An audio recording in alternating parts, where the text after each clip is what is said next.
Srimati Bhakti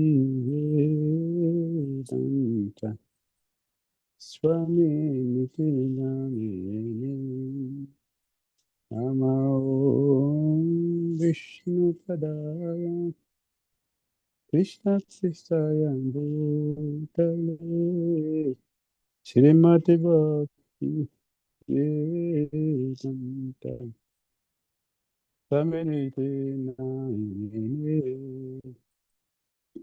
Namaste Saraswati Devi Kauravani Pracharine Nirvisesa Sanyavadi Paschata Dikatare Namaste Saraswati Devi Kauravani Pracharine Nirvisesa Sanyavadi Paschata Dikatare Shri Krishna Chaitanya Prabhu Nityananda Shri Advaita Gadadhara Sivasadi Dora Bhakta Vrinda Shri Krishna Chaitanya Prabhu Nityananda Shri Advaita Gadadhara Sivasadi Dora Bhakta Vrinda Shri Krishna Chaitanya Prabhu Nityananda Jaya Deta Gadadhara Sivasadi Gaur Bhakta Vrinda Jaya Shri Krishna Chaitanya Prabhu Nityananda Jaya Deta Gadadhara Sivasadi Gaur Bhakta Vrinda Hare Krishna Hare Krishna Krishna Krishna Hare Hare Hare Rama Hare Rama Rama Rama Hare Hare Hare Krishna Hare Krishna Krishna Krishna Hare Hare Hare Rama Hare Rama Rama Rama Hare Hare Hare Krishna Hare Krishna Krishna Krishna Hare Hare Hare Rama Hare Rama Rama Hare Hare Hare Krishna Hare Krishna Krishna Krishna Hare Hare Hare Rama Hare Rama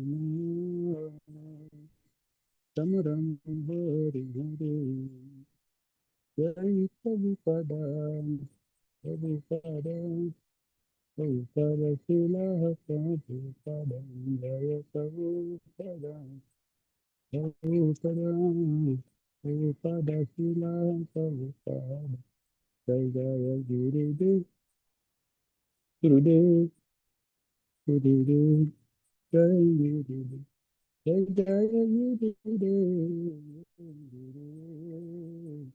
Gurudev Jai Gurudev Jai Guru Hari Guru Hari Guru Hari Guru Jai Guru Hari Guru Jayam Vishnupat Paramahamsa Parivajagacharya. Last two to recite Sri Kṣamā. His divine guest is Founder Acharya Jagadguru A.C. Bhakti Vedanta Swami Srila Prabhupada ki Jai. Jayam Vishnupat Paramahamsa Parivajagacharya. Last two to recite Sri Kṣamā. His divine guest Srila Bhakti Siddhanta Saraswati Thakur Prabhupada ki Jai. आनंद गुरु वैष्णव वृंद की जाय नाम आचार्य श्रीला हरिदास ठाकुर की जाय Prem Go Shri Krishna Chaitanya Prabhu Nityananda Shri Advaita Gadadara Sri Gaura Bhaktavranda Ki Jai Shri Radha Krishna Gopal Gopinath Kṣamā Kund Radha Kunda Giri Gorodan Ki Jai Vrindavan Dham Ki Jai Mathura Dham Ki Jai Navadvip Dham Ki Jai Jagannath Puri Dham Ki Jai Jamuna Mai Ki Jai Ganges Mai Ki Jai Tulasi Devi Ki Jai Bhakti Devi Ki Jai Samaveta Bhaktavranda Ki Jai Nitai Gaura Premanande. All glories assemble devotees, all glories assemble devotees, all glories assemble devotees, all glory to Sri Guru and Sri Gauranga.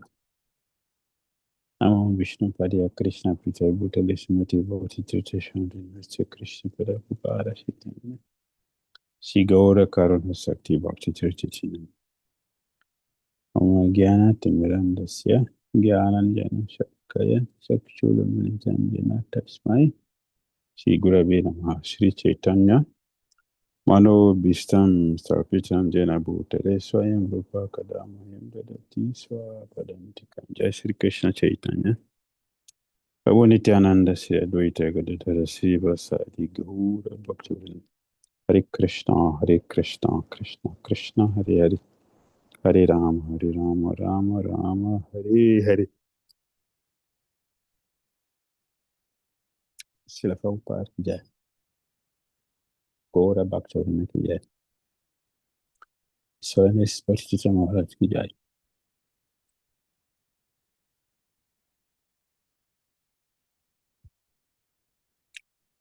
Hare Krishna, dear devotees, welcome to our Radha Sunya discussion. Day 22. We are looking at forgiveness, understanding Kṣamā and Anugraha. Kṣamā and Anugraha. All right? Daksha's offense to Lord Shiva. Daksha, the son of Lord Brahma, organized a great sacrificial ceremony. But in the process, he committed an offense. The offense was to the topmost Vaishnava, Lord Shiva. Lord Shiva did not take Daksha's offense seriously, and afterwards, Daksha even cried and begged for forgiveness from Lord Shiva. Shiva naturally forgave him because the devotee does not take the offense. But the Lord does not forgive an offense to his devotee so easily. Daksha was able to complete his sacrifice.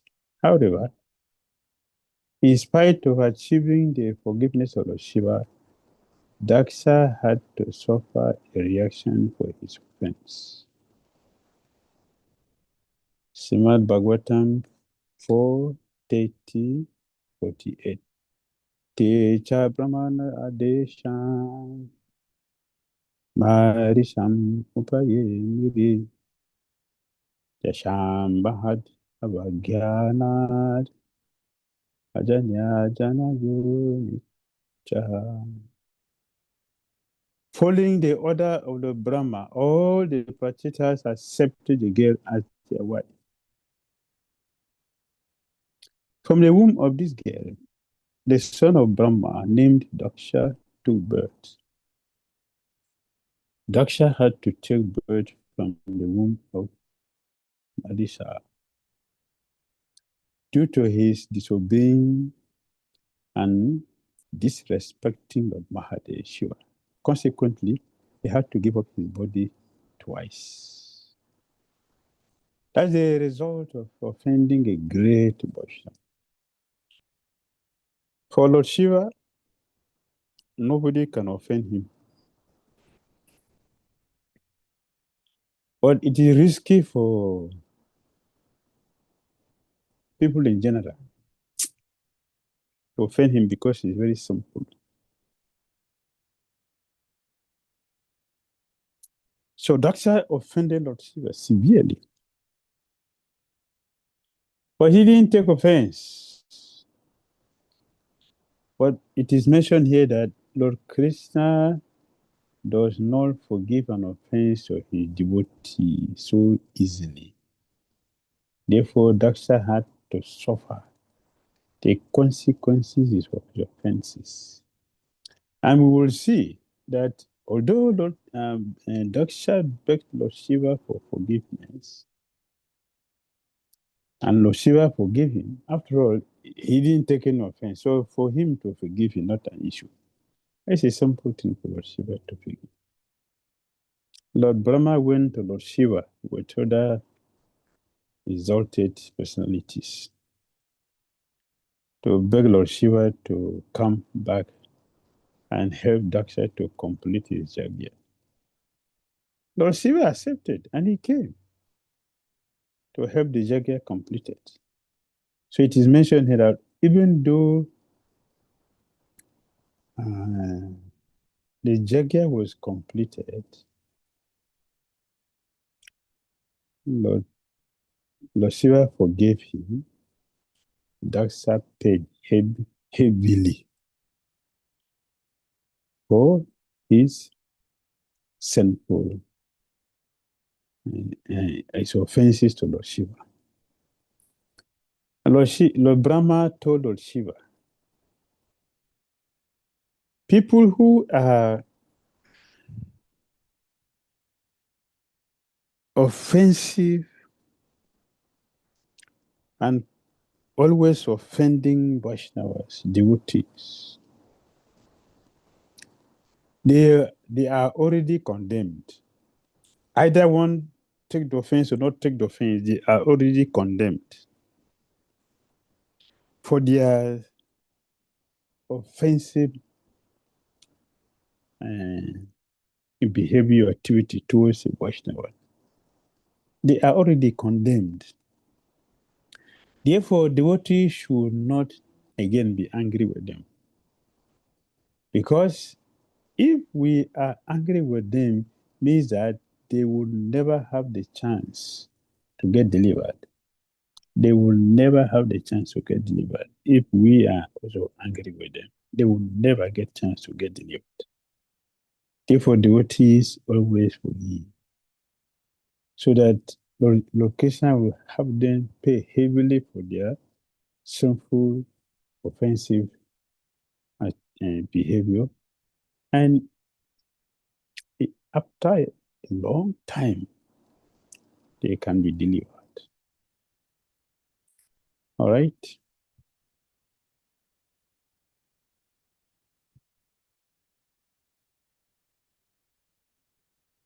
The continuing consequences. As a result of his offense to Lord Shiva, Daksha had to take birth again. This time in a Kshatriya family, the Prachetas. In the next birth, Daksha also committed an offense at the lotus feet of Sri Narada Muni. Jiva Goswami commented that this offense to Narada was an additional cause of Daksha's previous offense to Lord Shiva. When we make one of the offenses in chanting the holy name and do not rectify or change our consciousness, then one offense leads to another. Sometimes we tell small lies. We have to keep telling other lies to cover the last lie until the lie becomes so pervasive that we begin to believe our own lies. So the Prabhupada writes in the purport to Srimad Bhagavatam 4:13. He, Daksha, offended the lotus feet of Lord Shiva because he thought that his body, being the father of the body of Sati, was superior to Lord Shiva's. Generally, less intelligent men misidentify in that way, and they act in the bodily concept of life. Thus, they are subject to commit more and more offenses at the lotus feet of great souls. Daksha begged Lord Shiva for forgiveness, could Lord Shiva did, but he did not obtain his mercy. Because Daksha was still thinking, he's my son-in-law after all. I am superior to him. He is inferior to me. I am a great personality. And Lord Shiva is just ordinary person who doesn't even have a house, sleeping in the street, has no money even to get dressed, to have a proper dress for himself. So poor, so useless, such a shame to have Lord Shiva as his in-law. So although he followed the etiquette superficially, please forgive me, Bonchakal Patarivecha, Kripasan Vericha Podita Damparivi, Vaishnavi Namanama, but he did not obtain the mercy of Shiva. Therefore, he committed offense again and again. This time, to Lord Shiva, as Srijiva Goswami is quoted here.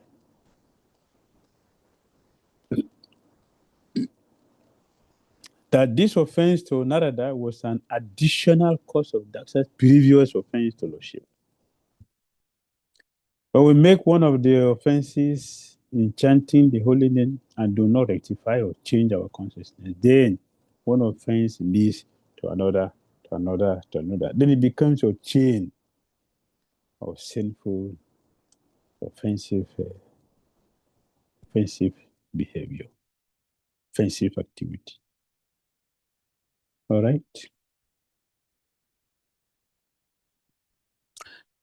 To be free from offenses.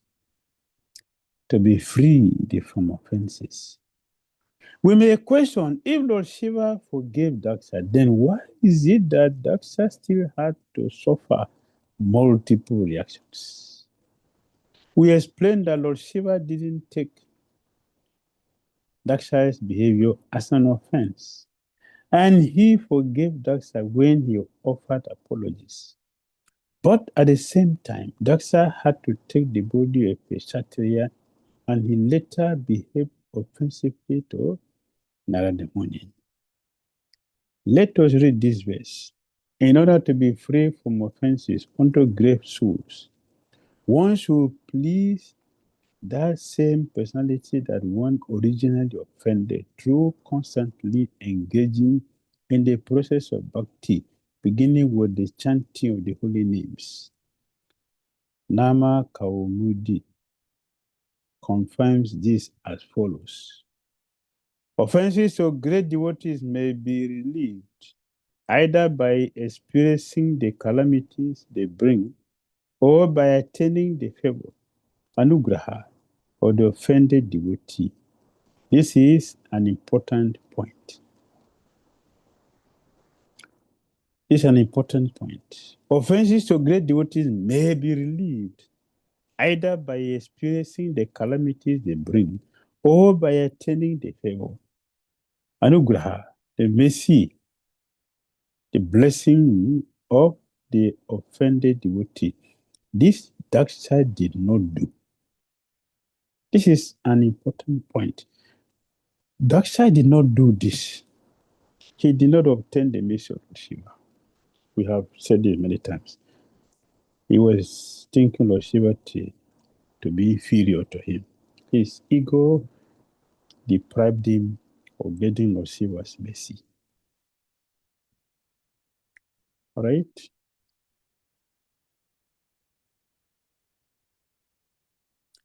The stolen car analogy. Kṣamā, forgiveness. Someone steals your car.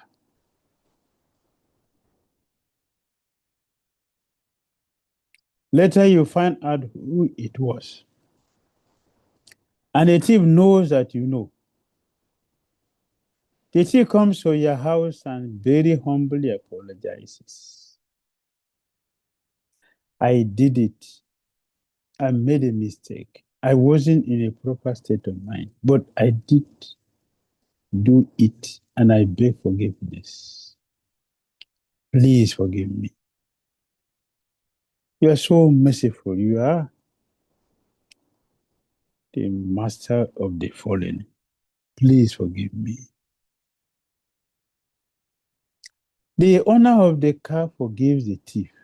That is Kṣamā, forgiveness. That is just the beginning. Forgiveness is just the beginning. Anugraha, gaining favor. Anugraha, gaining the favor of the offended party, is different. In the act of forgiveness, one has given up anger or agitation concerning the theft. But that does not constitute Anugraha. What constitutes Anugraha is this. The next step after begging for forgiveness is that the offender works overtime, raises money, buys the same kind of car that the owner originally had, and brings it to the right owner. This is called restitution.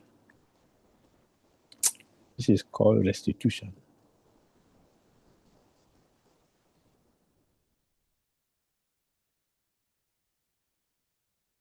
Restitution. He has gone very, very far to go and buy the thing he has stolen and give it back to the owner. Why? Because I may say, I've forgiven you. The Gurudev explained here.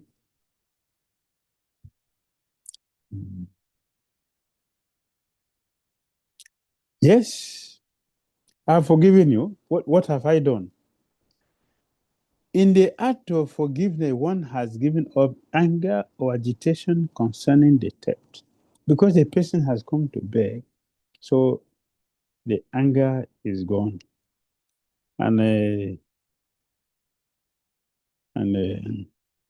Okay, my mind is away from it. My mind is free from it now. But tomorrow morning, I want to take my children to school. The car is not there. How will I feel? I will remember the person who stole my car. And my mind will start calculating the difficulties I'm going through now because my car is stolen. So I'm still having in my mind some set of anxiety because of the challenges, the difficulties I'm having now due to the theft of the car. So Anugraha, gaining the favor means you should replace that thing that we have stolen. Then we are free. Lord Shiva did not do like this. Daksha did not do like this. Daksha did not obtain the mercy of Lord Shiva. He only begged him for forgiveness, which in the first place, Lord Shiva was not angry. He didn't take any offense because it's Mahadev. He is called what? Dhira. Mahadev, Lord Shiva is Dhira. He is completely sober, undisturbed. He is undisturbed. Therefore, you cannot offend him. Daksha did not obtain his mercy. He was not humble enough to fall flat at his feet, touch his feet, take the dust from his feet, and place it on his head with all humility, with a good heart. Daksha did not do like that. We should understand this principle very nicely. I've seen many devotees, once you hit somebody, we know that, okay, I have hit somebody, maybe by mistake, I have done that. But we don't have the patience to humbly talk to the person what they had. We just whimsically touch the person and put on our head and go away. And we think that now we are free. That is very dangerous. We should stop where we are going put our mind together and beg the person for forgiveness, go down and beg the person from the heart for forgiveness, take the dust from his feet. Then we'll be freed from that offense. Don't whimsically touch the person and put on a hand and just go away without even feeling.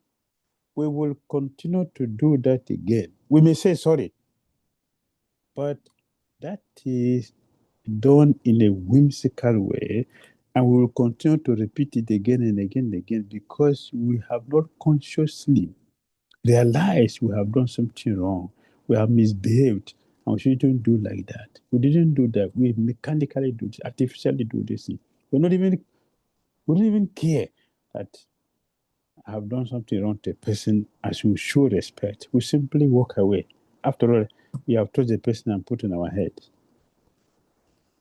without even seeing the person.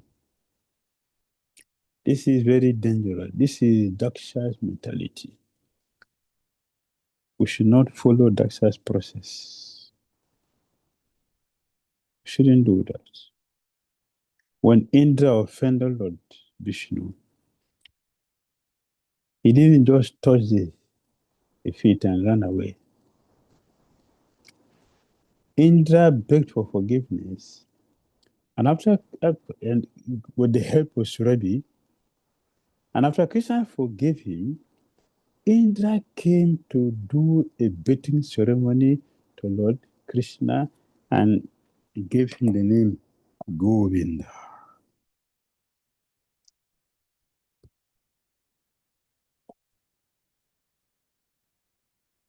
He begged for forgiveness. Lord Brahma also, after realizing that he offended Lord Krishna, he came to beg Lord Krishna for forgiveness with all humility and beg Lord Krishna, please, please, let me, give me birth outside the Vrindavan, or the outskirts, just near, so that the Brajabasis will walk over me and drop the dust from their feet on my head. So Brahma begged for this. Even though he begged for that, still he was humiliated to take the body of a Yavana. He became Haridas Thakura. Haridas Thakura is three persons together, not one person, three persons together. And all of the three personalities, they came to have the Haridas Thakura as an offended people. Offended people. Offensive people. Offensive. One is Lord Brahma, who offended Lord Krishna. Second is another person called Brahma. His father is a devotee, so he sent him to go and get a tulsi leaf for his puja. And the boy went and brought a tulsi, but he didn't wash it properly. His father cursed him. You are so low conscious person. You should become a Yavana. He also became Haridas. And Prahlad Maharaj. Prahlad Maharaj was engaged in meditation, and the folk Maharaj came to see him. Although he was conscious that they were there, he didn't care to offer them respect. Due to that disrespect, Prahlad became Haridas, a Yavana. The offense of disrespecting great devotees, very grave, that we're talking about the result of our offenses follows us. to the next life. The offense he committed to the four Kumaras followed him. That Prahlad went to Lord Narayan's abode and it was so contaminated, so serious an offense that he asked Lord Narayan to get down from his throne, let him sit there. So Narayan looked at him and saw the danger that he was facing, is facing, that is undergoing. So Lord Narayan called the Chatusan, the folk mothers, to appear. They came, and location promise is that my devotees will have difficulties, but they will not be perished. So when Prahlad saw the four Kumaras, by the mercy of the Lord, he remembered that yes, I have offended all of you when you came to me. I didn't show you respect. He begged them. He went flat to the ground, touched their feet, begged them seriously from the heart. In this way, he became free from the reactions. Although he had begged them, he also became Haridas. So Haridas Thakura, who is now Nama Acharya, is three persons together because of the offenses they committed. You know, when Haridas was being beaten, and after his beating in 22 marketplaces, he went into coma. He was brought to the Kazi, he should be buried. The Kazi said, no, he should not be buried. Of course, he was influenced to do that, but he didn't know. He should be thrown in Ganga. So Harida was thrown in the Ganga. And from there, he woke up, came back to consciousness, and he came back to Kazi and the Nawab. They were shocked, and his purity humbled them. They begged him, obtain his mercy.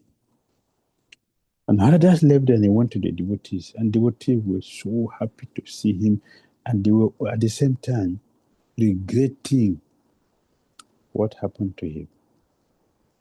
Haridas Thakura told them, none of you should be angry with what happened to me. When these people were blaspheming and they condemned me, I did not say anything. That is why I was punished. Therefore, none of you should be disturbed about what has happened to me. Let us chant the Hare Krishna mantra. Our Acharya mentioned that this person shows that, teaches us wisdom, that whatever happened to us in our Krishna consciousness, we should never give up Krishna consciousness. We never, never give up Krishna consciousness. We should continue. So Haridas got this body as a result of the offenses committed in 3 places. So let us understand this, that we should not only whimsically beg, we should beg for forgiveness from the heart, and we should get the person whom offended's favor. Kṣamā and Anugraha. Begging for forgiveness and obtaining the mercy of the person whom you offended. Next.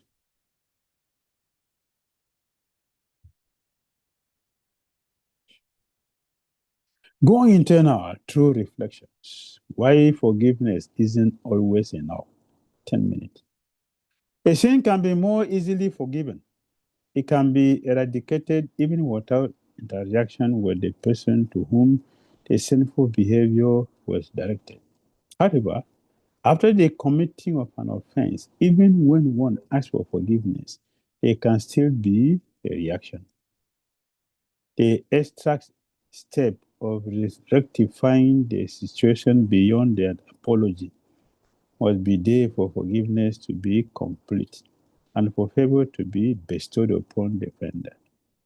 In the one case, forgiveness was granted, but the offender had not really changed the situation, even though the offended party did not hold any grudge and never did. Now, reflection on the following.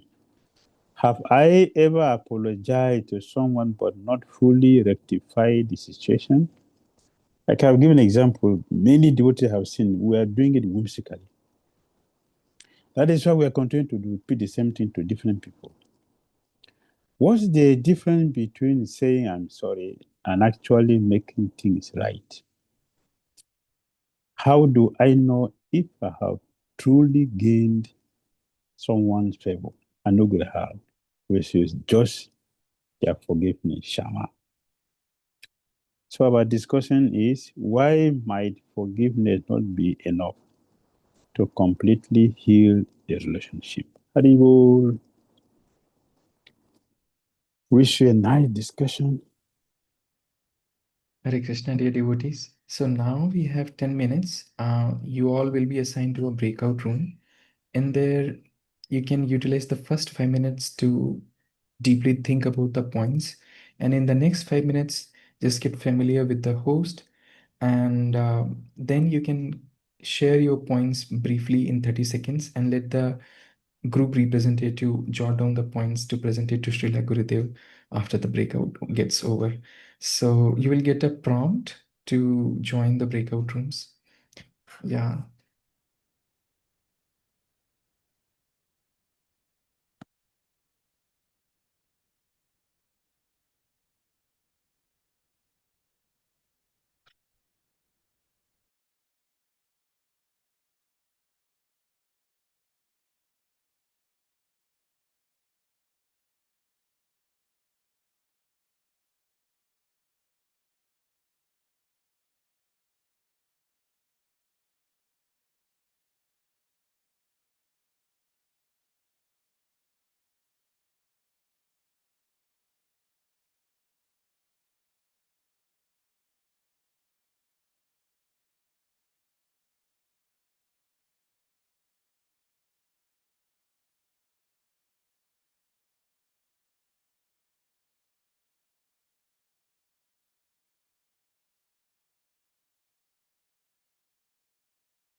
Hare Krishna. Thank you, dear devotees, for the discussion points in the breakout rooms. We will now quickly have the points discussed here with Srila Gurudev. I request all the group representatives to please raise your hand, and then we can discuss one by one. I see Urmila Mataji is ready with her thoughts. Mataji, could you please? Yeah, thank you.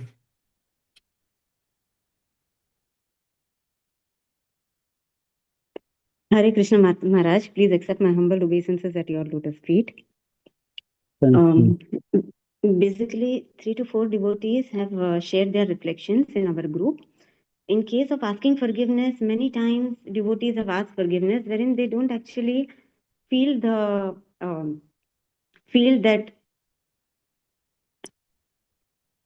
but they've not tried to fully rectify the situation. One devotee shared that she has many times apologized, but even though in her mind she was clear that it's not my mistake, but just to say sorry, and because we have to serve together, so it becomes easy to serve, so she apologizes. And one more devotee has shared that yes, they have many times asked for forgiveness without meaning it. Second question, what is the difference between saying I am sorry and actually making things right?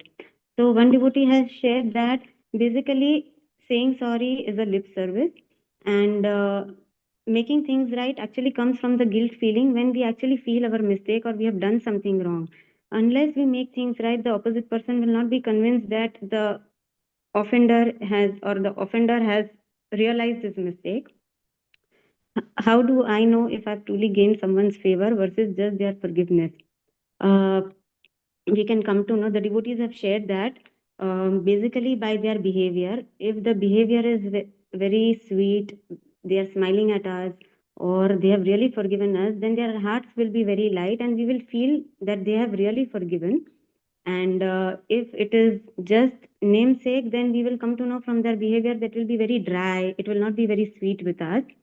And why might forgiveness not be enough to completely heal a relationship? Here, devotees have shared that only asking for forgiveness, if we only ask for forgiveness, then the opposite person or the offended will not feel that much. But if we take corrective action or we try to not repeat the same mistake, and if the person is seeing that, he will feel that okay, she's genuinely trying. That will make that will give more confidence or more trust in a relationship, and that is what brings life to relationship.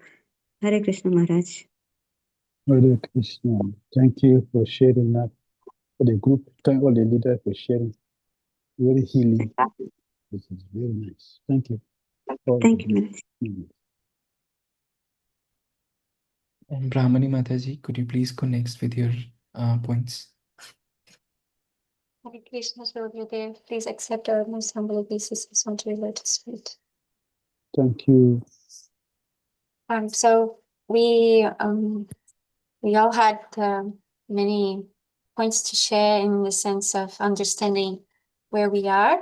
So one of the points shared from one of us is that forgiveness must be felt, but many times when we ask for forgiveness and there's no understanding of the harm that has been caused, first, who made the mistake should understand that harm that has been caused. So when that understanding is there, then this is the sign that this is an honest request for forgiveness. So this is the first step.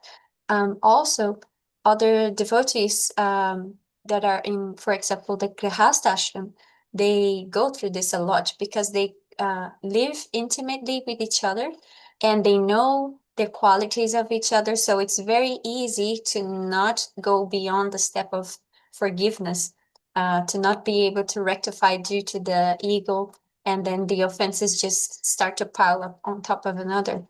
So, and in relationships, this becomes very clear, the understanding of what is actually forgiveness and repent, and the consideration that comes from the reparation from it. So another point shared is that we should really try to understand the reality and the situation of the person whom we might have offended. Where have we failed with the other person? We won't be able to heal that just from our perspective, which we usually aren't able to heal. So when we break a vase and we glue it again, it will never be the same. This is the analogy that was shared by the devotee. But so in order to be able to rectify with a person, we should really understand the other side. Also, another point is that we should change our consciousness in relationship to how we look at those situations. So if we notice that the forgiveness from that person is comes very easy, this might let us think that, okay, this person is easily forgives, so we become too comfortable and commit offenses. So to know if a person really has forgiven us, we really have to go deep to understand it, which requires a lot of humility. Are we able to go to rest without thinking about what we have done and caused to this person, without furthermore scrutinization about it? So because the practice of humility is constant and uninterrupted. Another devotee shared also how she feels that she commits offenses towards her child. So she says that in her personal realization, Krishna gives her a lot of corrections, and the reparation is really, really important, especially raising her child. So that is very visible in that relationship. So these were the points discussed. Thank you so much, Guruji. Hi, Haribo. Thank all of you for your nice celebration and contribution. Jainand Prabhuji would like to hear from you next. Krishna Maharaj, please accept my humble obeisances as a dose of lotus feet. First question, why forgiveness is not enough? So from the example of Daksha offending Lord Shiva, it is clear that forgiveness is not enough. In his case, he just asked for forgiveness, but he did not go a step ahead, asking for the favor, Anugraha. He did not ask for that. And he committed the sin again. So if we just forgive, so we are prone to become a victim of our offenses again and again. We can do multiple offenses. And at the same time, if we just forgive, then we are acting like a hypocrite. Internally, we know we have not done the right thing. Just like a lip service, we have just begged for forgiveness. But internally, we don't feel like we have done the right thing. This we know internally. So if we want to become free from any ill feeling, so we have to do the both part. Forgiveness and then beg for the favor, Anugraha. Then the question is, what's the difference between saying sorry and actually doing the right thing? Here I have the analogy of like someone who has done an offense and he has been fined, and at the same time he has been asked to do like community service. He has to do something for the society. So like saying sorry is just like external, but doing the right thing is like doing something practical for that person. He can see, okay, yes, we are doing something for that person. Like if his booty is hanging in the around, you can collect it and pack it and put it, give it to him. Like small thing like that, it can win the heart of that person. Just like instead of just saying sorry. So we have done like a bit more service. And then how do I know if I have truly gained favor versus forgiveness? If we have really got the favor, when the person comes in contact with us, all of a sudden, then we should not feel like embarrassed or like we don't want to see him. So if we have such type of mindset, then it means that we have not gained that favor from that person. So in a nutshell, this is what we wanted to present. And at the same time, the activity of forgiveness and gaining favor is good for us, because it will enable us to strengthen our faith in the process. Secondly, it will enable us to grow spiritually, healthily, and at the same time we'll get confidence in what we are doing. So this is our presentation, Gumas. Thank you all for your nice deliberation. Good contribution. Thank you all. Aman Prabhuji, can we please hear from you next? Hare Krishna, Srila Gurudev, Dandavat Pranam. Hare Krishna.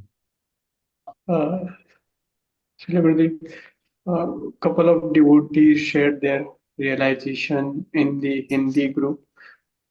And so for the first point, they shared that, yes, there have been situations where rectification was missing, and even forgiveness was very superficial because ego at times does not allow us to apologize, or forgiveness becomes very ritualistic. And even sometimes we were ignorant, or we were not aware about the principle that we should go one step ahead and do something to gain their favor or gain their mercy. And many a times we take devotee for granted. Just like an example in previous realization sharing, example of grihastha couples were shared. Even in base or ashram between the roommates, we see that we consider everyone as a pure devotee except our roommate. So, and for the second question, it was that yes, take uh, we should take one step extra. We should walk that extra mile, try to win the heart of the devotee if we really want to make things right. Regarding the third question, uh, when we do not act properly or go for rectification, we see there is always a happiness in heart, and we will be able, and there is always a sort of grudge in our dealings as well. And regarding the last discussion question, forgiveness is not always enough, because many a times forgiveness is for namesake. We have a feeling that, oh, this is not my fault, and many times we are pretending so that others might feel, oh, this guy, this person is humble.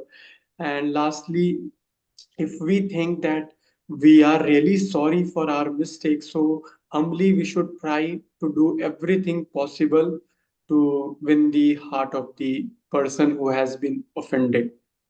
Thank you so much, Shri Gurudev. Hare Krishna. Hare Hare. Thank all the group for their contribution. Hare Ram. Madhuri Manjari Mataji. Hare Krishna, dear Maharaj, please accept my humble obeisances. Thank you. For the question one, all of us say apologies for our mistakes, but due to lack of gratitude, humbleness, and also false ego comes into picture, we ignore the situation, we repeat the same behavior, and we did not have any plan to work on it, so we again and again commit mistakes. And also at the same time, we are kind of helpless also under whatever the modes we acquired.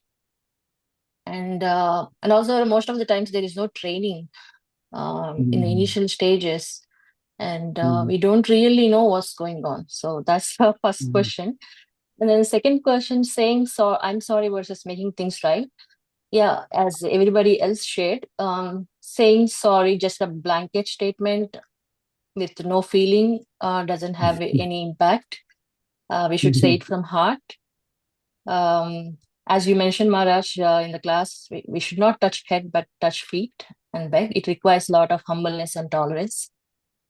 And in terms of making things right, we really need to plan. As you mentioned yesterday to Anuragini Mataji's question, we should really plan ahead to fix the issue. So similarly, I think when we commit mistakes, we should plan, contemplate deeply, praying to the Lord and Gurudev to not to repeat that mistake. And we really are planning ahead, as you mentioned, Gurudev. So yeah. And then the first question 3, how do I know whether I received Anugraha or, versus Kṣamā? Yeah, I mean, in my experience, I mean, I didn't really got the points from the group, so I would like to share mine. So yeah, I did got, I mean, somebody whom I offended, they forgave me. But as you mentioned in the class, like Anugraha, for Anugraha, I need to replace it with what I have stolen from that person. I might have stolen from that person peace of mind, or some inflicted, I might have inflicted a lot of pain, and he might forgive me, but he may not forget that situation. So I didn't know any of this at that time. Yeah, so now I know, so I'll contemplate on it, Maharaj. Thank you. And then in terms of the discussion, yeah, so one Mataji shared that, yeah, that person might forgive, he may not forget, but when we serve that person with a sense of compassion generates over a time, and which will heal the relationship. One Mataji shared this regarding the discussion.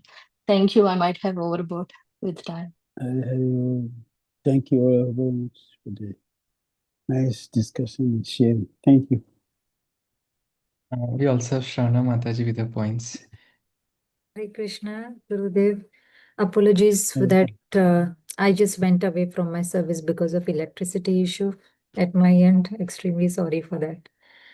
So in our group, the first question, have I ever apologized to someone but not fully rectified the situation? When Mataji mentioned yes, due to some of the situation at her place, that's why she had apologized to the person. And another Mataji mentioned that she had apologized and she has she had apologized, but it was superficial, but her mind was stopping it because it was saying that she's right. But after your class on truthfulness, she actually realized and tried to rectify her mistake. Another Mataji mentioned rectification is in progress. Yes, she's apologized, but her heart and mind always made her feel guilty, because of the offense she had committed. Second question, what is the difference between saying I am sorry and actually making things right? One Mataji said that we need to contribute in some a service so that they will be happy. Another Mataji mentioned helping the person whom she has offended. That is a better thing. And another Mataji mentioned we try to improvise if we are making things right. Third question, how do I know if I truly gain someone's favor? Anugraha versus just their forgiveness, Kṣamā. If it is just Kṣamā, we don't see any improvement in relationship or bonding. We'll be judgmental. And if we truly gain gain Anugraha or the favor, relationships become smooth. There is no doubt anywhere. And the discussion part, like why might forgiveness not be enough to completely heal the relationship? Then superficial forgiveness, if it is superficial forgiveness, then it is just like, just sorry, and then we again repeat the mistakes. So So there is hardly any improvement in that. So that is the difference, like we can see when this is all we could discuss in that session. Also, my electricity went away. Sorry. Hari Bol. No. Thanks for the sharing. Nice deliberation. Thank you, All right. Mataji. Let's Now, continue. yes, Srila Gurudev will start with the slides. Before we continue, so something could be very prominent in all the groups that they share, something very prominent. I would like to say something about it. We have all go further. Doesn't stop. It doesn't stop what I'm going to say. I just go to the next. Don't go to. I will finish what I want to say and continue from there. Just go to the next. Srila Gurudev, this is the next slide. After the reflections, Can you this is the. from the share, Prabhu? I didn't see anything. I'm just seeing myself. Oh,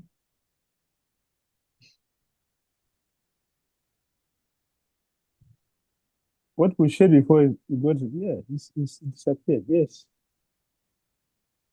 You're not seeing what you're sharing. just 1 second, Srila. Is it visible now? No, it's okay. No, it's okay. Yes, so all the group did mention that had we know if a person we offended has we have obtained the mercy. How do I know I have obtained the mercy of the person whom I offended? You see, when we genuinely, sincerely from the heart, beg somebody, I'm really sorry. Please, I'm sorry for what I've done. You see immediately an instant stream of flow through your heart. The bliss that will flow through your heart will come automatically when you have done the right thing. Without somebody telling you, in the heart you see how you become so happy, so relieved on the burden that one was carrying on the head. This one will feel practically. This is from practical experience I'm sharing. And when one does not do that, the heart remains very heavy, fearful, and angry. Therefore, we should do it sincerely from the heart, and we'll see the result. The power of good association. There is a positive side to this principle. There is so much power in good association, and so power acts on many levels to help the benefited person.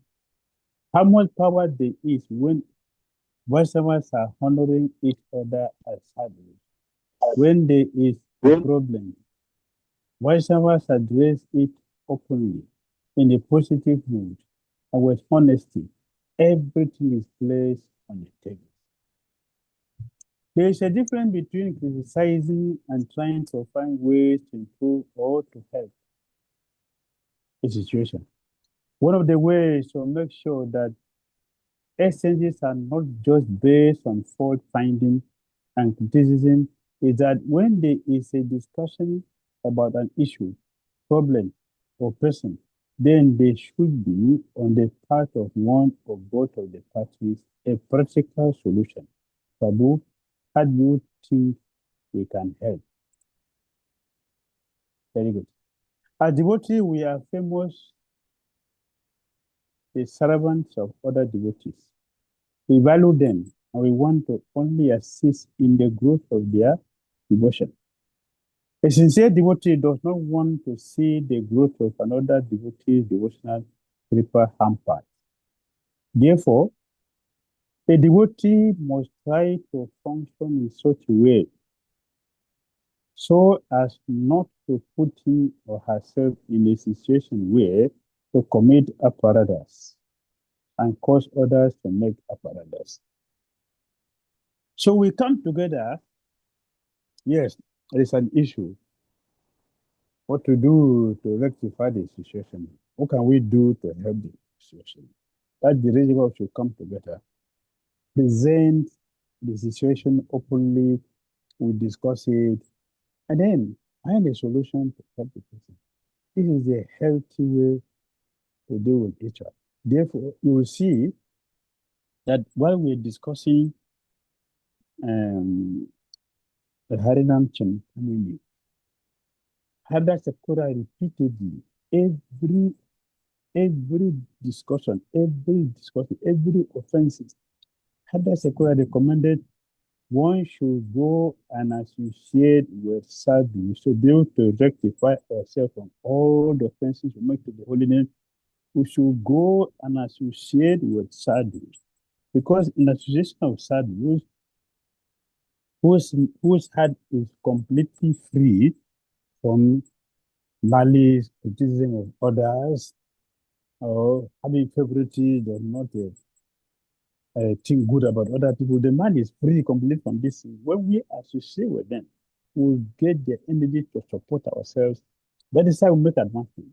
That is how also we overcome all the difficulties, offensive nature, and make progress.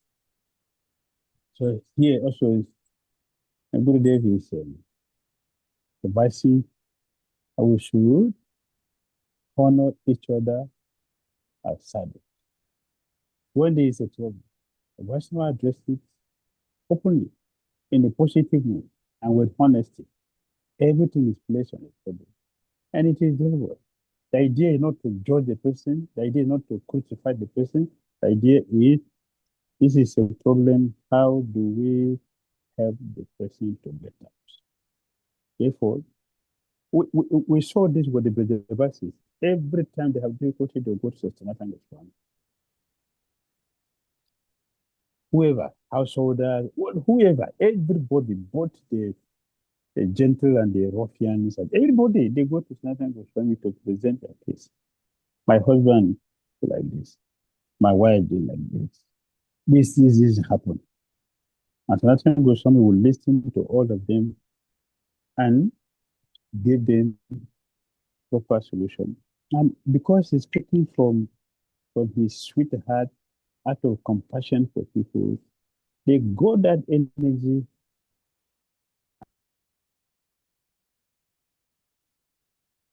and think should be our principle, happy in our Christian consciousness, like our previous Acharya did. Next.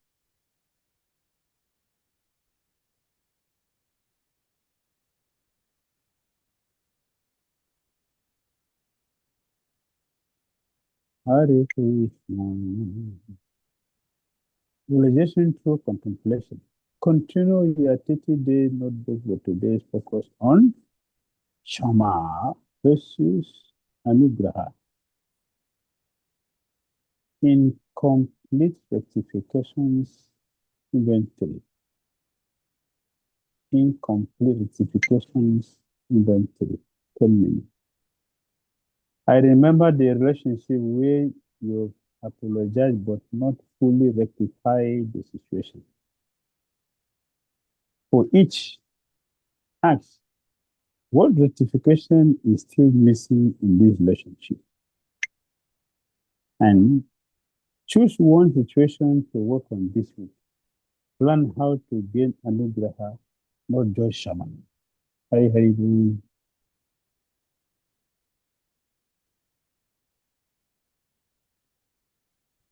Starting meditation, daily meditation.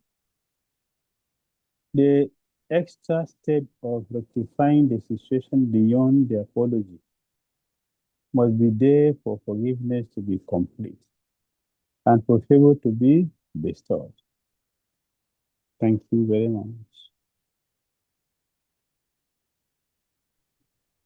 Hare Krishna, dear Srila Gurudev, for such nourishing feast, explaining us Kṣamā and Anugraha with the example of Daksha's point.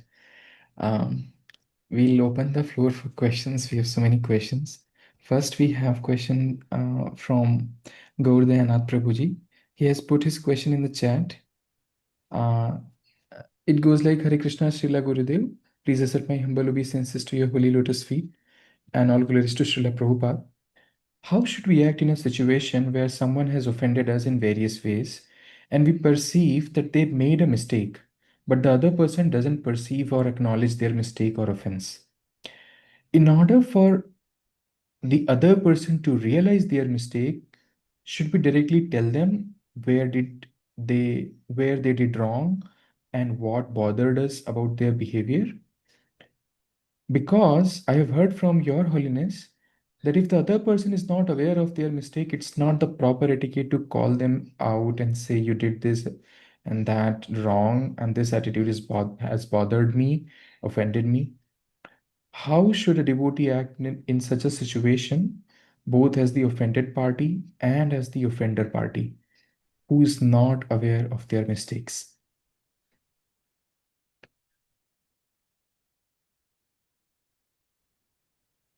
If someone is not aware that they have done something wrong,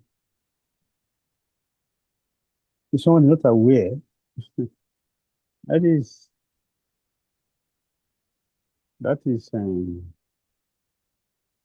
very, very serious issue. And if the person is fortunate, if we have a relationship with the person, you should tell. You should tell, I'm not comfortable with such and such situation. You should tell the person if the person doesn't know. There are people who they know what they're doing, but they never agree that they can do anything wrong. Those are different people. It's someone who does not realize that he's doing something wrong. Who can tell the person that this is how we feel about certain things that you do. If the person is going, oh, I don't know, please, excuse me, sorry. Then he can continue to explain everything gently and let it be resolved. But if you approach a person and the person is not interested to hear, no, I know you have been like this, it is actually a problem. For some people, there's no need to continue talking to them. But we have tried to help them by letting them know that their actions are not right. You can make attempt to do that. If they are fortunate, they will accept. If they are not, they will not. And in that case, you shouldn't continue to talk to them. You should not try to force them, to show them that we are very powerful, can let them know. They will increase the offense. So better we don't help them to increase the problem. All right. Thank you, Srila Gurudev. We have one more question in the chat box, and then we'll go ahead with the raised hands. The question says, in my opinion, forgiveness must be felt. Many times people will beg forgiveness, but there is no understanding of the damage caused. First, who made the mistake should understand the other person's heart. Once the understanding is there, then one might feel it is honest. I think this the question part is missing here. It's in Portuguese. I think Bhagwan Prabhuji has been sharing his realization. So probably Srila Gurudev will now proceed to the raised hands. May I please request Atangi Radha Mataji? Hare Krishna, Srila Gurudev. Please accept my humble obeisances unto the divine lotus feet. Hare Krishna. Srila Gurudev, what I am sharing, it is not with everybody, my relationship, but generally what happens, I am sharing, and that is really a problem for me. Initially, their relationship are very sweet.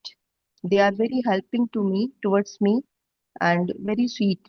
But after some time, dryness comes between the relationship.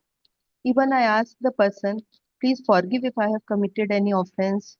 They say no, but their behavior becomes dry, still continue to be dry. They will be joking with others, they will be talking with others, but with me, they will be talking only for work's sake or for, like, formally. So, how to understand whether there is something wrong with my behavior, or otherwise, what is the reason? And then I feel like, Srila Gurudev is in a group and everybody is joking and I am like neglected. So, how to understand that why this is happening? If we are if you observe that, yeah, okay, let me start this way. You see, when you take a mango, if you take a Alfonso mango, you are biting it, very sweet, it's enjoyable. So in the beginning, you don't know that there is seed inside. Because you're getting only the juice, there is no seed. But when you continue eating, then you get to the seed. Oh, there is a seed inside. You get the hard one. In the relationship also, you find like that. When we meet people, oh, you are angel. This is angel. Oh, this is by Punta Vasi. So we control like that. Oh, you're so sweet.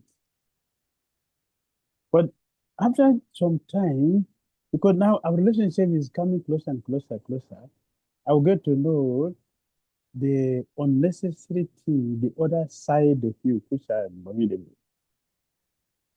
This is what is happening. We want to get to know that side, and you see this commonly with people. When I was when I was young, I saw that one of my senior brothers got married. One of my senior brothers, he got married, and when we see their behavior was, they are like brothers and sisters.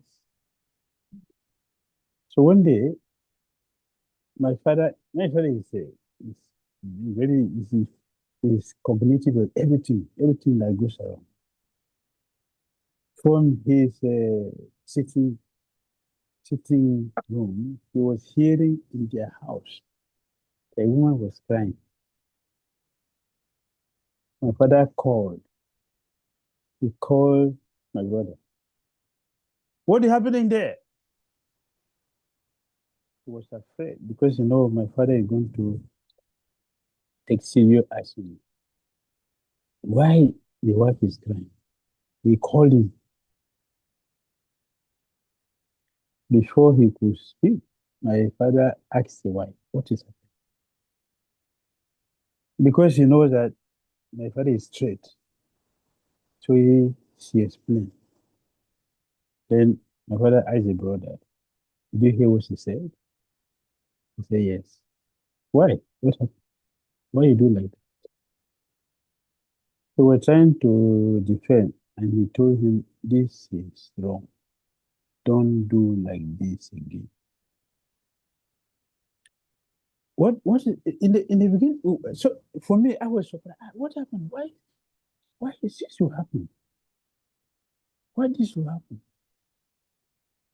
They were new and they were friends. Because they were friends, the certain thing they were hiding from each other. But now they have become husband and wife. They're going to stay together. So all the things we're hiding from each other has to come out. So in the relationship, you find this. As friends, I'm hiding something. But now we are friends, we're going to live together, see each other every day. So I cannot hide my nonsense before you. You cannot hide your nonsense before me. When we now start to see each other, oh, I didn't know this person is like this. Oh, I didn't know that person is like that. So this brings friction. And then what will maintain this is, what will maintain this, keeping distance, is when you are trying to tell me and I'm arguing, no, I'm not like that. No, you don't understand me. No, you should know better. No, it's like this. Now I've understood, oh, this person is like this, it doesn't want to change. And because I don't want to continue to offend the person or get offended by the person, I should give distance. That is what is happening. If one is receptive to the advice, to the suggestion, oh, I'm sorry, please, I'm sorry, I won't do like this again. Since I know that you don't like it, I'm not do like it again. The distance will not be there. The distance will be removed. So for someone to behave like me, that they have tried and argument is always there, no acceptance. It is only claiming righteousness. Therefore, it is the other person will decide, okay, I will silently disassociate with myself with you. We can only associate when there is service, and after that, I'll find my way. That is what is happening. So we should check carefully and we'll see that what is missing, it is this. And if we are serious with the relationship, then we should change. And we have mentioned many times, and we'll continue to mention, when someone has felt offended by our actions, we are no more right. We have to sincerely correct it. Argument will multiply and continue that because it will not change it. Trying to prove we are right will not solve the problem. It will always increase it. Better to, it's not foolishness to accept, oh, I'm very sorry, since I have made you feel like this, I'm very sorry, and stop doing that. Then the relationship will continue smoothly. That is the point. So, Srila Gurudev, if just a little. So, if they are doing dry behavior, then we should be like keep distance and not feel more in our heart, because if you love person and you care for the person is keeping distance from you, should ask. I mean, the person is not telling you anything, means that in the past it was discussed and you didn't do anything, you continue with the same thing, then they will decide to do like that. Otherwise, it will not be like that. It will change. okay. Thank you so much, Hare Krishna. Hari Hari Bol. Thank you, Srila Gurudev. We have 8 more questions with us. Can you just continue? Yeah. Instead of Preeti, wasting time to Bra- talk, can you just continue? Brahmani Mataji, could you please? Hare Krishna, Gurudev. Again, his acceptable businesses. Hare So in the scenario that we identified one situation where we have apologized but not fully rectified, we do have awareness of what is missing. But if one is finding difficulty or in fulfilling the act to do what is missing for that situation, wherever it is, but speaking from my experience, in a very specific situation, I have my personal difficulties that have nothing to do with the person whom I have apologized to, but I didn't fully rectify. It is not a direct offense where the person feels angry or frustrated, but I understand that I should go beyond just apologizing for my mistake. But every time I'm going to do what I'm supposed to do to rectify, I'm finding a lot of difficulty or other things come in the way. Even sometimes some illness comes in the body and then I'm unable to do what I'm supposed to do. I'm facing It is not illness. Uh-huh. It is not illness. It's because we are not ready to do the right thing yet. Okay. Illness will not have anything to do with it. We have explained many times. If we have a difficulty, and I know it is understood. Okay, just like you said, I was understood. I've done something wrong. What is the difficulty to beg for the person to do the right thing? The difficulty, because I'm not ready to do that. That's the difficulty. It's not because of the other situation. All these things are external. The real thing is I am not ready and I want to find a way to justify my nonsense. That is all the problem. Otherwise, call, should I be, please come and help me, beg. Or somebody else, please, can you help me beg this? It will be resolved. Not to do that because I'm not ready. Oh, I I'm see. still the same thing. It's just there in my heart. Who is this person? I'm superior to you. I already tell you about check-out pattern. They say, what's the need again? All these things are not necessary. That's just the point. Mm. Okay, so so in that sense, I should Just do the right thing. Just can do I the right thing. Finish. No need to procrastinate. Okay, I'll do it next year. When is any guarantee that nobody going to feel sick anytime? Okay. Okay, 2026, astrologer told me that I will never have any sickness. Then I'll go and apologize. Let's do the right thing. That's all. Thank you, Gurudev. Yeah. Romil Mataji. Next. Hare Krishna, Romil Mataji. Hare Krishna. Please accept my humble obeisance, Maharaj. And I really don't have any question much. I just wanted to show my gratitude. I'm really thankful to you for these sessions. They are improving me every day. I'm learning new things.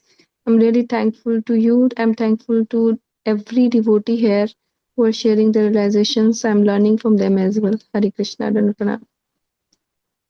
Thank you very much for that. We are happy. We are happy that all of you are. If you don't know how much happiness I get in my heart, all of you are coming regularly and we're discussing. And I'm seeing how we are sincerely expressing the mistakes we have been making all along, and we're ready to make a change. That will give me a lot of happiness, and I feel very happy with all of you. And I'm praying that after this, all of us, by the mercy of our chariots, will be a new person. Hare Krishna. We have Hamsaduta Prabhu next. Hare Krishna, dear Srila Gurudev, please stand and sit by the obeisance to the little feet of gratitude, Srila Prabhupada.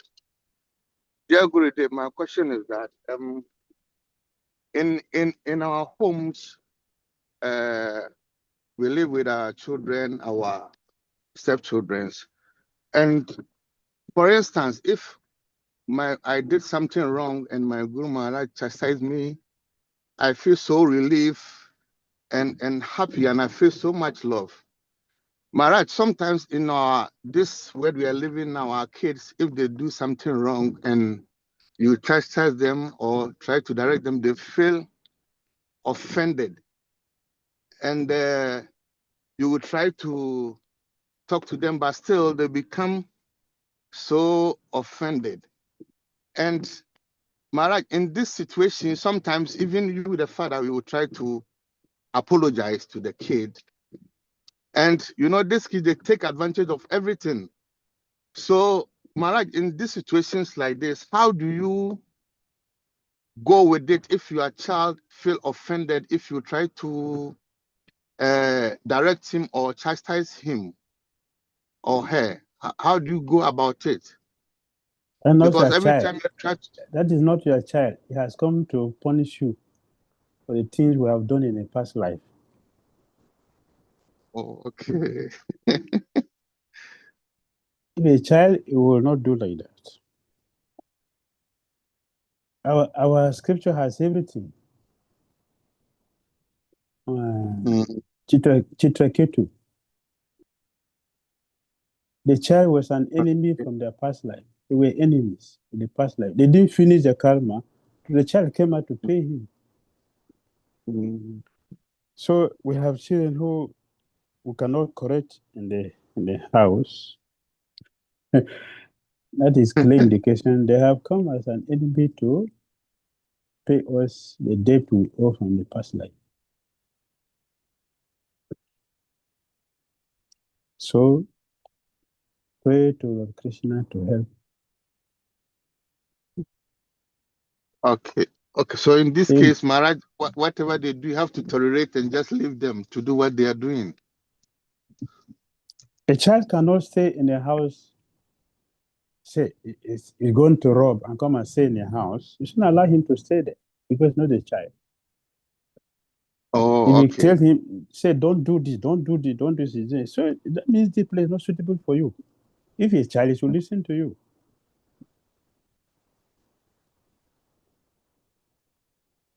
Okay. Right? Yes. Thank you so much, Maharaj. Hare The Krishna. child should listen. If you're not a child, then you should not be there. Yeah, because sometimes in the society, if some people send their child from home, they go to the shelters, but the society will say, why did you do that to your child? And they're beginning to blame you. So always you're beginning to feel a lot of guilty in the mind. But if you don't send the child away, he will put you into trouble or give you a problem in the law. So do something. Anga was having a child that was like this.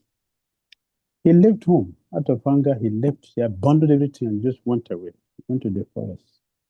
So if you cannot do that today, then you should send him away or her away.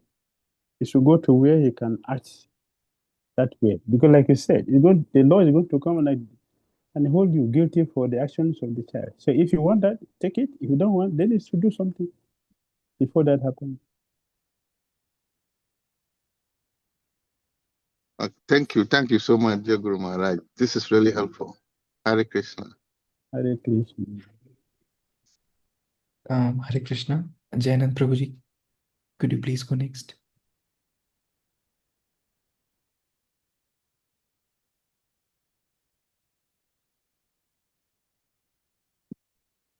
Prabhuji, are you seeing the prompt on the screen? Yeah.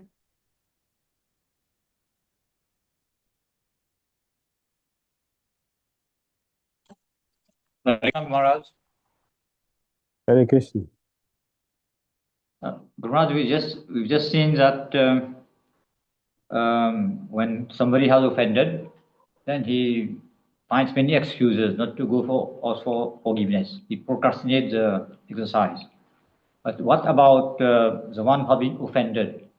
He's not ready to receive the person who has offended him. So in that situation, what should be done? Ask somebody who knows him to go and help you beg on your behalf. Somebody who knows him, someone is his friend, but he could say the person to go and beg on your behalf. And if you refuse, then you should pray to the deities for help. Don't think that, you see, he's not a Vaishnava. He's not a Vaishnavi. I went to beg. Can you imagine? I went and knelt down before him. I prostrated, but he kicked me out. Is that a Vaishnava? No, we should not think like that. We should think, oh, my situation is so terrible that I cannot be free. We should feel like it. So we should send somebody to go and help us beg the person. If he refuses still, go and beg the deities. Pray to the deities, especially to beg, to forgive, to rectify the situation. And we have mentioned also yesterday, that if one serves Lord Srimati Radha, you are serving Srimati Radharani very nicely, a Krishna will take charge of that situation and help us.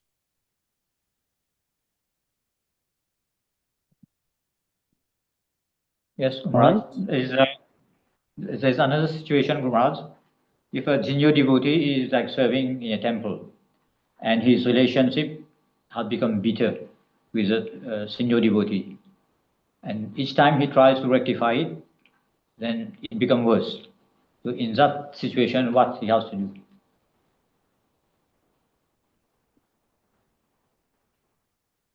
He's tried to rectify himself, but he continued to fall in the same situation. That was the question. No, he wants to like improve the relationship, but each time when he make an attempt, it becomes worse than before. Let him improve himself first before he go to improve the situation.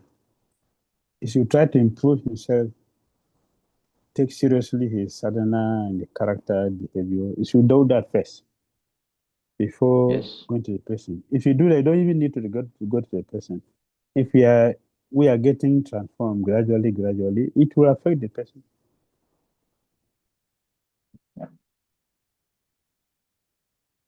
Thank you, Guru Maharaj. Hari Bol. Hare Krishna, Pooja Mataji, can you please go next? Thank you. हरे कृष्णा गुरु महाराज दंडवत प्रणाम। Hare Krishna. मेरे दो प्रश्न है। पहला कि बुरी आदत की वजह से एक गलती हुई है, तो सॉरी नहीं बोल रही हूँ, सोच रही हूँ कि सिचुएशन सही हो जाए, क्योंकि अगर सॉरी बोल दिया तो उस चीज पे वो दोबारा ध्यान चला जाएगा। तो पहला क्वेश्चन यही है।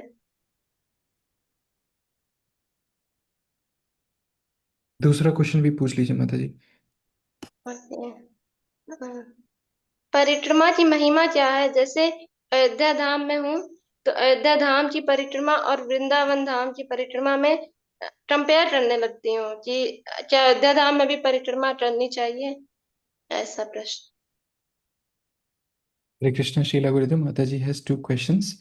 First question says that she, by virtue of some bad habit, she has committed some mistake, and she's just thinking, not to ask for forgiveness, so that it remains in the forgotten state, and eventually it wipes off. And the second question, she want to understand the importance of parikrama. Sometimes she mentions that she lives in Ayodhya Dham, and sometimes she just compares the parikrama, like circumambulating Ayodhya and Vrindavan. So is that an offense, or like what's the importance? If we have discussed several times, if we discover have offended somebody, you should go and beg if you know the person. If you don't know the person, it's okay. We can pray to the deities to forgive us. That is the principle. And then all the abode of the Lord, Ayodhya, Dwarka, Mathura, Vrindavan, Jagannath Puri, Haridwar, Rishikesh. These holy places, for location personally perform his pastimes. They are all wonderful places. Our acharyas, they explain that they are all the places, they are all wonderful, and we shouldn't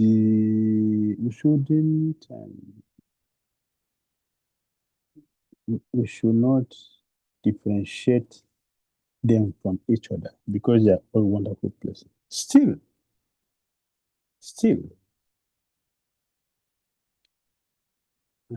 Rupa Goswami has explained, Lord Krishna in Dwarka is Purna, it's complete.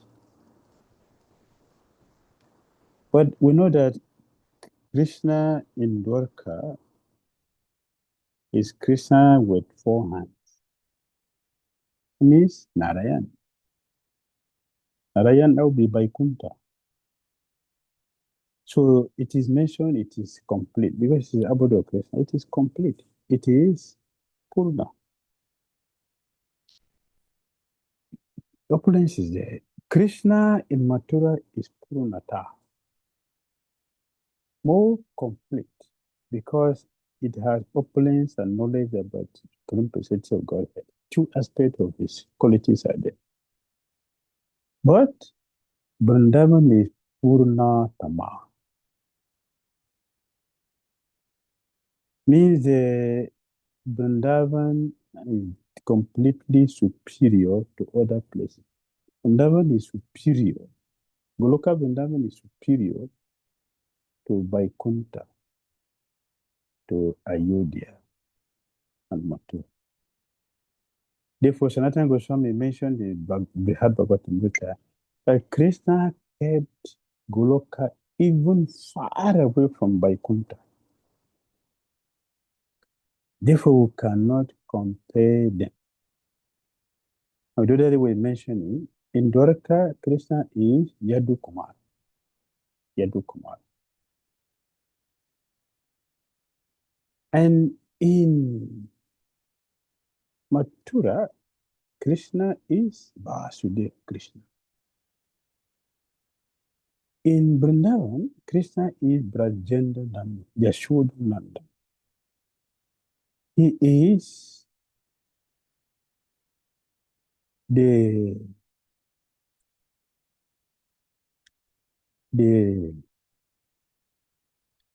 avatari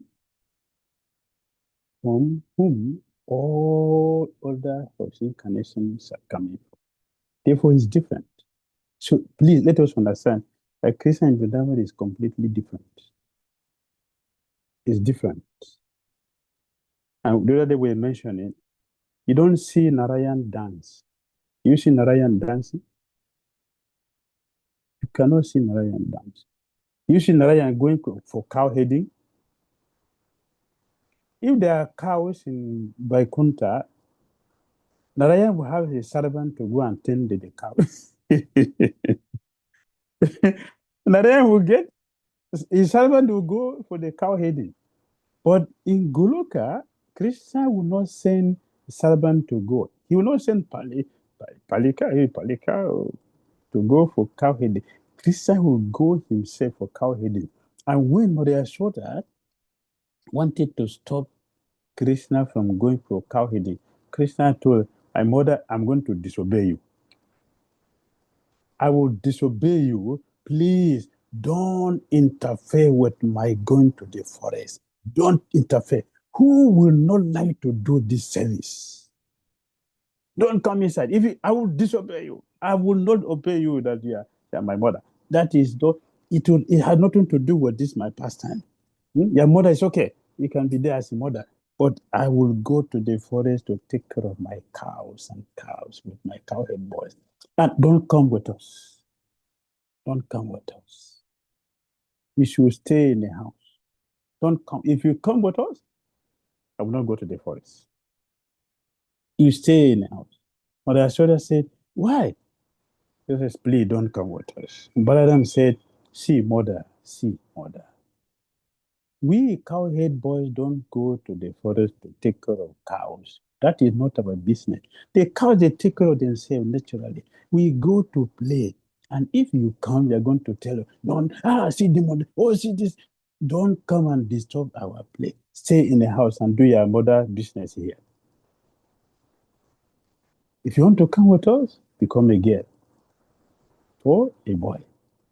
Big mama, please stay in the house. Papa, stay in the house. Boy, you can go to the forest. This is Brajendra Nandan business. Chantamani Prakara Sadmasu Kalpa Briksab Surabi Abi Palayantan Lakshmi Sahasra Satasambama Sevamanam Govindamadi Purusamtam. Krishna is what? Surabi Abi Palayantam. That is Krishna's occupation. Eternally. That is occupation eternally. Narayan doesn't have this business. This is not the occupation for Narayan. Therefore, we cannot compare Vrindavan to any other place. No, there's no comparison. So, I have mentioned many times, I'm telling you, Vrindavan, Mayapur, Jagannath Puri.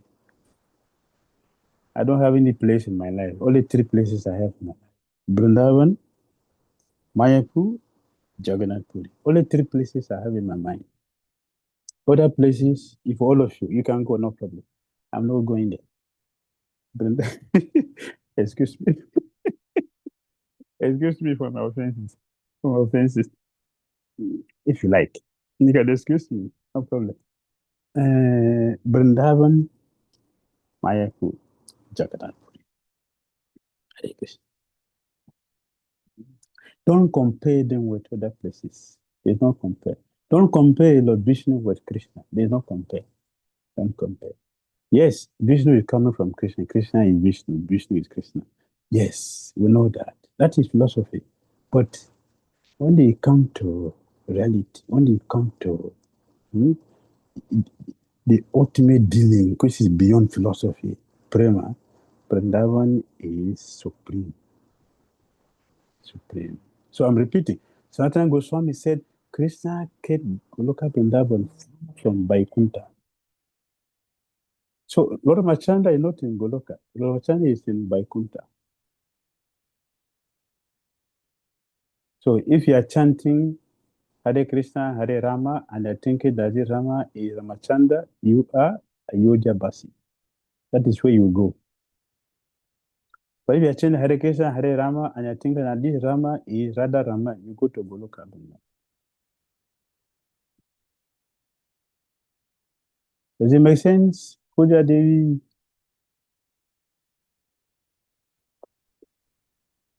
And Guru Maharaj यहाँ पे जो strong centre है वो लोग जैसे 1 नवंबर को परिक्रमा करना चाह रहे हैं तो वो Ram Okay, so parikrama. Now you parikrama. I forgot. Now we'll talk about parikrama. Parikrama. It's not that I don't have money to pay for a car or for a truck. That is not parikrama. Parikrama means heavy activity, heavy step. Every step it is for purification. So we do parikrama to give us purification, to take the blessing from the place Krishna and all his incarnation with the pure devotee, they perform their supreme activities, supreme sweet by Goloka activities. These places are pure, holy places, and by going there and hearing about their passing in this place from pure devotees, they give us purification. They establish our connection with the Supreme. So the place, the land Krishna perform activity, the activities of Krishna and Krishna himself, they're identical. And the devotee who speak about this thing, they're also identical. So when Krishna perform his activities, he got the devotee to put them down. He got the devotee to continue to speak about them. So they are all connected and they are meant for us. So we should do parikrama regularly. We should do parikrama. Visit these places. Don't go to visit these places, go and read a book, pass time in that place. You will never get anything. You should hear this thing from persons who are pure in the heart in these places. Then everything will be revealed. The Dhamma is revealed by the mercy of pure devotees, not by reading the book. You cannot read the book and become a pure devotee. You cannot.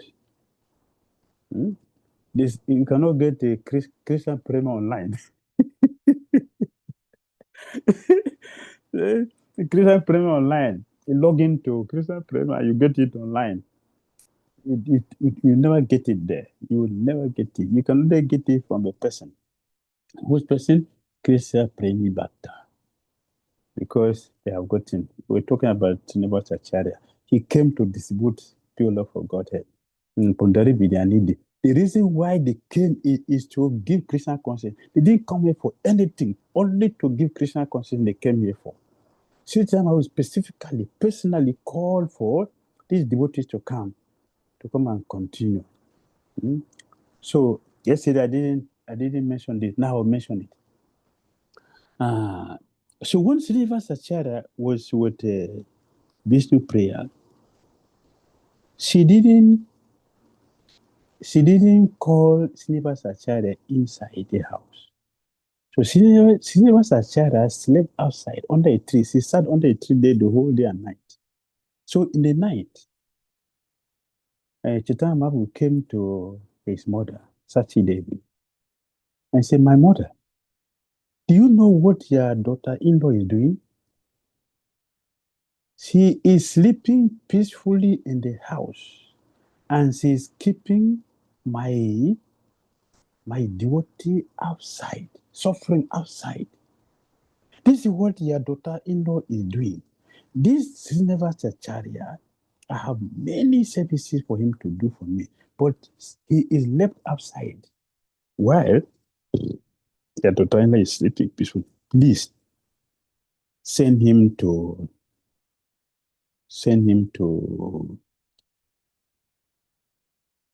where's the devotee? Virabhadra Goswami. Send him there.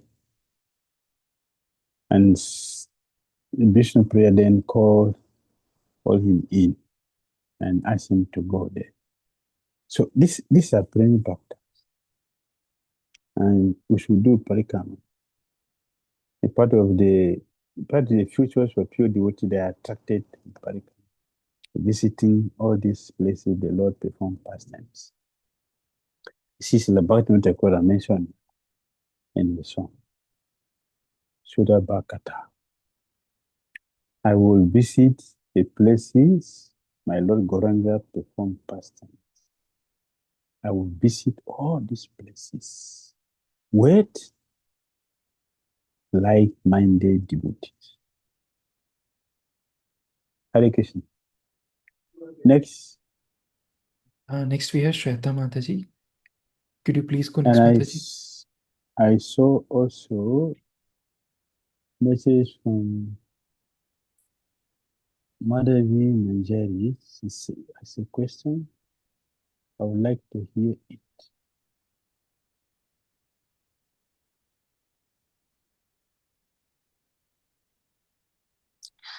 Krishna Maharaj.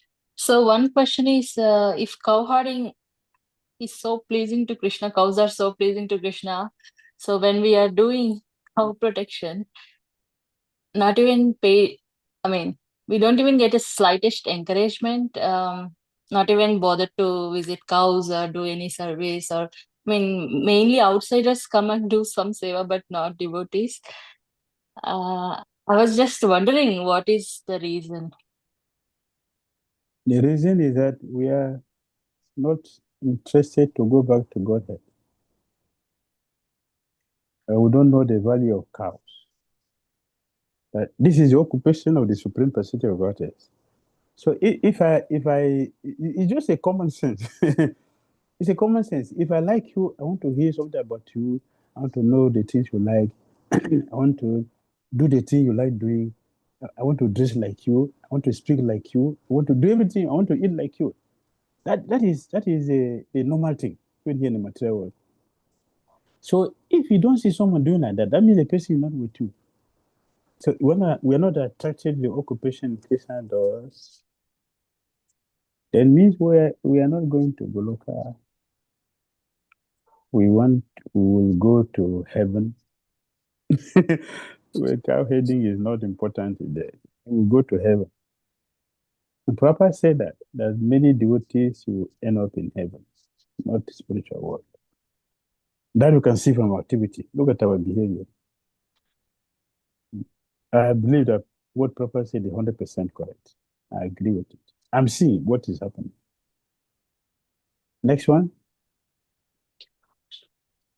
Shweta Mataji, can we please hear from you? Hare Krishna Guru Maharaj. Senses onto you. Guru Maharaj, first of all, thank you for the classes. Whenever I have heard your classes, I have realized flaws and things in me, and where I need rectification. So thank you for everything. So my question is like, if two people are involved in a mistake, 40% is my mistake, 60% is his mistake. First of all, forgiveness was difficult. We have forgiven that person also, but still that person, even after many years, haunts us in the mind. He has moved ahead in life. I have moved ahead. But why still it haunts me in the mind? And what can I do? If I should ask you this question, what will you tell me? Huh? If I should ask you this question, what will you tell me? I say, daughter, good daughter and father, we are discussing friendly, intimately. I'm in a room and we are just talking this and I'm asking you this question. What will you tell me?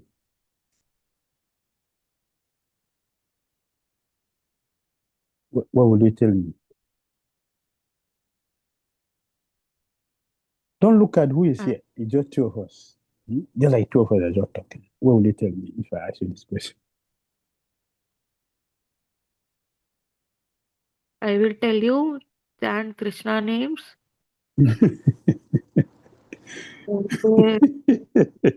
Head think something else. And life has many things. Actually, I don't know what should I say, Guru Maharaj. I'm not able to do. Then how will Okay. I get the solution? I am failing to do. First of all, it is wrong. The first mistake you're making is 50% there, 10% here, whatever percentage is, that is wrong. We have done something wrong. This is wrong. There's nothing right here. So you cannot say, yes, you know, Papa, you know, Sweta give me a heavy point. See this verse. Then I gave her my own. I'm the second person. So the father will say, oh, yeah, thank you for a second person. No, we have all done wrong thing. Both of us are wrong. The heart is not clean means that we have not rectified the situation. That is why we are in pain. If we love ourselves, please go and rectify it. If you don't love yourself, then keep it. If you love yourself, please go and rectify it. Don't look at the percentages, the person offense, my own offense. That is wrong. It is a wrong foundation. And that is why it's making it difficult for us to move forward. Because I'm sitting here to calculate, okay, she did 60% and I did 40. So now her percentage is, his percentage is higher than me. Therefore, she should come first, or he should come first. Then I will go the second person because I'm less, he's higher. So she will take the first step, then I'll take the second step. These are all whimsical dealings of the mind. We should not dwell on this. At least we have been discussing this for days now. Please let us start working on these things and move forward. So the key guy says, I want to beg all of you. We have one of our devotees, Bhakti Danila. She had an accident from Mauritius. She had a very serious accident. Her car is damaged. And she was in the hospital. I spoke with her this morning, and I'm surprised to see that she is attending this class. She's here from the hospital, is attending this class. It's a very wonderful quality that I'm highly appreciating, and I want all of you, please, kindly pray for her so they can get healed on time and return back. Her car is completely damaged this morning. She went for a program in the night, and while returning, she was driving alone, and she had this accident. And I spoke with her today in the hospital, and she is here in this class, but in Danila from Mauritius. Please, all of you should pray for her. Hare Krishna. Thank you all very much. Prabhupada ki jai. Gaura Bhakta ki jai. His Holiness Bhakti Tirtha Swami Maharaj ki jai. Krishna. His Holiness Bhakti Dhira Damodara Swami Maharaj ki jai. Thank you so much, Srila Gurudev. This all of us should send our blessings and prayer to her. So she can get healed on time and go back, continue her service. She is very, very good in making garland for the deities, Krishna Balaram, every day without fail. Hare Krishna.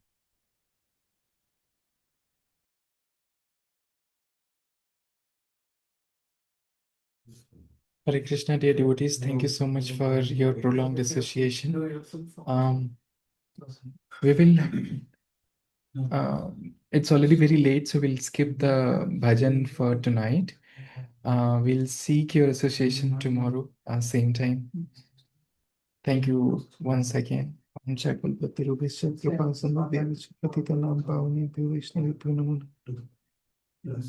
seeking forgiveness for any offenses. Hare Krishna.